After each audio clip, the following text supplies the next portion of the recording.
On the issue of being a media owner, now I have a lot of sympathy now for media owners that I didn't have before. I have to confess, right? I'm very lucky. The bulk of my journalism was in the UK, and it was with a public broadcaster like the BBC. Um, what was unique about it, and what I've had to learn since sort of leaving the BBC, is that the BBC didn't have, if you like, commercial pressures. So we never had to deal with the fact that we had no money, to pay salaries. We didn't take advertising because we were funded.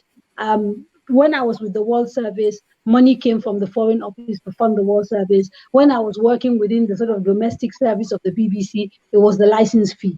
So what that does is that it does. I mean, the BBC is a massive school. You sort of learn a lot.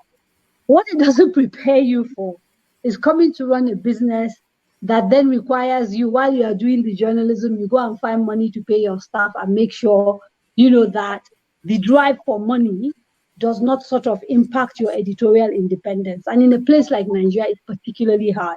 And you find that a lot of media houses, for them, the lines are blurred.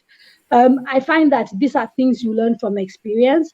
In terms of sort of the things that I am doing, that it's hard because we're also in an industry where the skill set is really poor, and the few that you do manage to sort of train up get stolen very quickly, either by tech companies, telecom companies. Everybody's now creating content because rather than doing straightforward advertising, they're deploying storytelling to promote their brands, that sort of thing.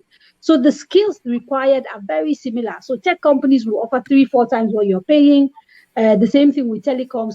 And then the international media, the BBC, the Reuters, the AFPs, you kind of train your local journalists, and then they come and give them $1. So one of the biggest challenges as a media owner is sort of finding and retaining talent, and then sort of balancing, between looking for sort of money and trying to bring in content, and then ensuring that drive for money does not jeopardize your editorial independence, particularly in a country where corporates have also learned to sort of do a quid pro quo when it comes to advertising. So they kind of give you money, and there's a silent understanding that means you're not going to carry like stories about them, right? So it's a very, very delicate balancing act that I think people sort of experience that will teach you a little bit of common sense and sort of, again, processes and guidelines that you put in place. In terms of just looking after staff, I've just kept it really basic. I feel